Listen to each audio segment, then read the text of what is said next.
Welcome to this explainer. Okay, let's just dive right into this. Today, we're unpacking the strategic process of discovering those hidden human traits that literally drive transformational business growth. In a world that is totally obsessed with numbers, metrics, and algorithms, we often forget one absolutely crucial thing. Behind every single data point is a living, breathing, beautifully complex human being. And honestly, if you miss the human being, you just might lose your entire business.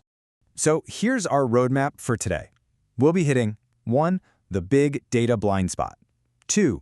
Decoding the human truth. 3. The power of thick data. 4. Channels of insight discovery. 5. Building an insights engine. And finally, 6. From insight to action. Let's get started. Section 1. The big data blind spot. How massive data can lead to massive failure. We're kicking things off with a pretty high-stakes failure that proves exactly why you cannot rely on spreadsheets alone. It's a cautionary tale, really, about what happens when a company just falls completely in love with its own quantitative models. So let's set the scene. Back in 2009, Nokia was the undisputed global cell phone giant. I mean, they had over 50% of the global market share and mountains of data flowing in every single day. And yet, they completely missed the incoming smartphone revolution. So you have to ask yourself, how does a company with that much data go so incredibly blind? Well, the answer lies in this fascinating and honestly tragic interaction. Ethnographer Tricia Wang was doing field research in China. She lived among the urban poor and noticed something shocking. Even low-income informal workers were spending over half their monthly income on smartphones, or even cheap knockoffs just to access the digital world. It was a massive cultural shift. She brought this directly to Nokia. But Nokia fatally dismissed her qualitative findings. They suffered from what Wang calls quantification bias, which is this unconscious belief that if something is measurable, it's inherently more valuable than something that isn't. They ignored the human truth simply because her sample size was 100, and their blind data set was in the millions. And, well, we all know how that ended for Nokia.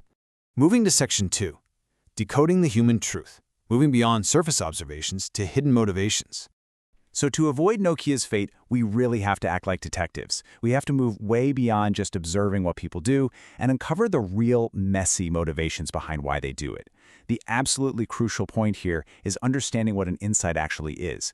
Professor Martin Schleicher defines it beautifully. An insight is never just a surface-level fact. It's a deep-seated human reality that the consumer often can't even articulate themselves. Think about it. If you ask someone directly, they're going to give you the polite answer, right? Or the logical answer, but rarely the true emotional answer. A real insight always contains a psychological tension. It's like two forces fighting against each other inside the consumer's mind. And here is a brilliant way to capture that tension. It's the A but B formula. On side A, we have a genuine desire. Men want their skin to look good. But on side B, there's a serious friction. They are embarrassed to use products they perceive as feminine. The magic, the actual actionable insight, lives right there in the but. When a brand uncovers this tension and offers a solution, the consumer literally thinks, wow, they actually understand me. Now, what's really interesting is the strategic positioning of that insight. According to Professor Schleicher's framework, you can't just pick any human truth out of thin air. A truly potent insight has to sit right at the sweet spot. It has to address the consumer's tension, for sure, but it also has to be something your company actually has the capability to solve. And ideally, it sits in a blind spot that your competitors haven't even noticed yet. Finding that narrow intersection, that is where transformational growth happens. Section 3. The power of thick data. The magnifying glass needed to find the truth. Okay, so how do we actually find these hidden tensions when our massive everyday data sets fail us? Well, we have to change the lens we're looking through. We need to introduce thick data. See, while big data gives us the massive scale, the machine intelligence, and the what of a situation, like exactly how many people abandoned their shopping cart yesterday, thick data gives us the qualitative, emotional context. It relies on human intelligence to answer the why. Why did they abandon the cart? Were they frustrated? Distracted? Confused? You literally cannot build a relationship with a customer if you only know the what. Tricia Wang uses this fantastic historical analogy that I just love. Think of big data as the ancient Greek oracle at Delphi. The oracle would spout these complex, massive predictions while literally sitting over a fissure of toxic, hallucinogenic gas. The oracle's raw output was basically useless on its own. It absolutely required the temple guides, who represent our thick data. These guys would talk to the everyday people seeking advice, understand their emotional context, and then translate the oracle's wild data into actual, actionable human advice.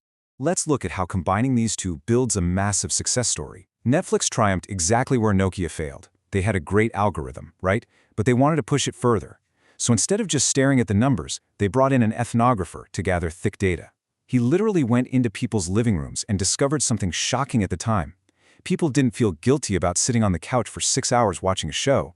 They absolutely loved it. It was a guilt-free joy. Netflix took this thick data insight, used their big data to scale it globally, and entirely redesigned their platform around binge watching, completely disrupting the entertainment industry. Section 4. Channels of Insight Discovery. 7 places to systematically search for new ideas. Finding these insights doesn't have to be some lucky guess or a random stroke of genius. There is a systematic way to hunt for them. Researchers Sawney and Kozlaw identified 7 specific channels that anyone in any department can tune into. You can look for anomalies, like why is this one tiny region selling out of a product completely against the trend? Or frustrations, what is the single most annoying part of using your service? Or even orthodoxies, what are those sacred industry rules you blindly follow that could, and maybe should, be broken?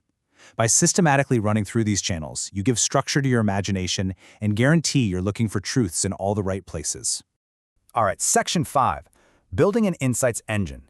Operationalizing discovery to drive business growth.